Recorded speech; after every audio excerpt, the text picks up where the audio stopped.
আসসালামু আলাইকুম রহমতুল্লাহি বারাকাতু। মুসলিম বাংলাদেশি ভাই বোনেরা কেমন আছেন? আশা করি সকলে ভালো আছেন। আজকে রাজাকারের সর্দার মুরগি কবিরকে নিয়ে কিছু কথা বলবো। এই মুরগি কবির বলতেছে যে বাংলাদেশে সরকার যে মসজিদ প্রত্যেকটা উপজেলায় যে আধুনিক মডেলের মসজিদ বানাইবো তৈরি করব সেটার বিরোধিতা করতেছে এবং বলতেছে যে সরকারের টাকা দেয়া মসজিদ হতে দেওয়া হবে না। টাকাটা কি তোর বাবার? আর দেশ কি তোর বাবার নাকি যে তুই ওই মসজিদ হইতে দিবি না? আবার বলো যে তোর সংবিধানে নাই।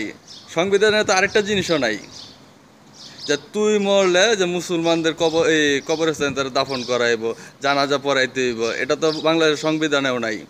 তা তোর বাংলাদেশের সবাইরে বলতে, সকল আলেমদেরকে বলতেছি, এই মুরগি কবির এই রাজাকার যদি এই নাস্তিক যদি মারা যায়, এর কাফন মানে জানাজা তো পড়াবেনই না, কোনো মুসলমানের কবরস্থানে একে দাফন দিতে দিবেন না। এর এই চিতার ভিতরে পুরাইবেন, নাহলে এই বঙ্গোপসাগরে ডিলা দেওয়ার লাশটা ফালাই দিবেন।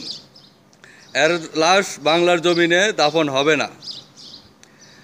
আর টাকা সরকার যদি মানে সরকারের যদি টাকাটা ইনভেস্ট না করতে পারে বা ব্যয় না করতে পারে, তুই বাধা দিবি। টাকাটা কি তোর বাবার নাকি? হ্যাঁ, টাকাটা কার? সরকার কোথা থেকে আসছে? জনগণ ছাড়া সরকার কোথেকে আসে? যেই দেশের জনগণ 90% জনগণ মুসলমান, অবশ্যই সরকারের প্রত্যেকটা টাকা এই মুসলমানদের। সরকারের যতগুলো টাকা আমাদের রাষ্ট্র উন্নয়নের জন্য কাজ করে, ব্যয় করে, সম্পূর্ণ টাকা জনগণের কাছ থেকে নেয় ট্যাক্স হিসাবে, ব্যাড হিসাবে। এবং আমরা যারা প্রবাসী আছি, এই রেমিটেন্সের টাকা যেটা যাইতেছে, সেই টাকা সরকার দেশ উন্নয়নের জন্য কাজে লাগাইতেছে।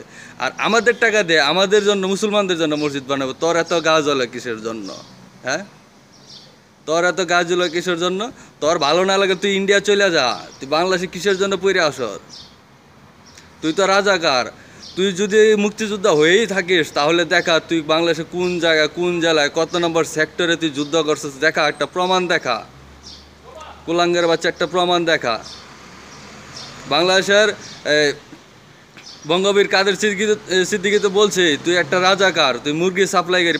তোর বাবা পাকিস্তানিদেরকে তুই মুরগি দিতি খুশি করার জন্য, মুরগি সাপ্লাই দিতি। বাংলাদেশের মানুষের মুরগি চুরি করে নিয়ে এই মুরগিগুলো তুই দিতি তোর বাবাদেরকে।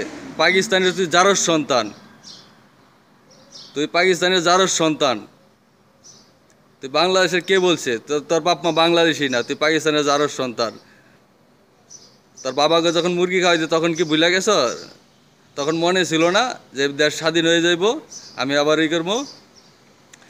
আর তুই, আমি বুঝি না কিভাবে একে মানে ঘাতক দালাল নির্মূল কমিটির একজন সদস্য হিসাবে রাখছে, ওইখানে স্থান দিছে। একে তো জুতা মারতে মারতে বাংলাদেশ থেকে বাই করে দেওয়া উচিত ছিল এই রাজাকারকে।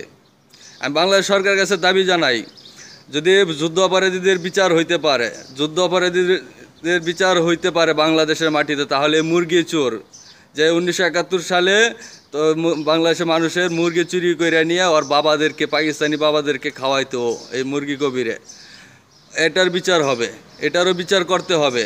এবং মুরগির দাম, এই টাকাটা ইনভেস্ট করলে এই 1971 থেকে 2018 সাল পর্যন্ত কত টাকা দাম পড়তো, কত টাকা লাভ আসতো, সেই সম্পূর্ণ টাকা এবং হিসাব করে দিতে হবে। সরকারের কাছে দাবি জানাই, এই মুরগি কবিরকে যুদ্ধ অপরাধীর মামলায় আসামি করে তাকে জেলখানায় দেওয়া হোক। এর বাহিরে থাকার কোনো অধিকার নাই। আর বাংলাদেশের মুসলমানদেরকে বইলা দেই, এই মুরগি কবির, এই নাস্তিক, এই পাকিস্তানের জারস সন্তানটা যদি মারা যায়, কোনো আলেমদেররা যেন এর জানাজা না পড়াইতে পারে, কোনো মুসলমানের কবরস্থানে যেন একে দাফন না করাইতে পারে। এর জায়গা হয় চিতায় হবে, না হলে বঙ্গোপসাগরে হবে। বাংলার মাটিতে এর বডি, এই পাক মাটিতে যেন এই নাপাক বডিটা যাতে না ঢুকে। তো ভালো থাকবেন, সুস্থ থাকবেন। আসসালামু আলাইকুম। মুরগি কবিরকে ভাষ দিবেন, একটা শেয়ার করবেন।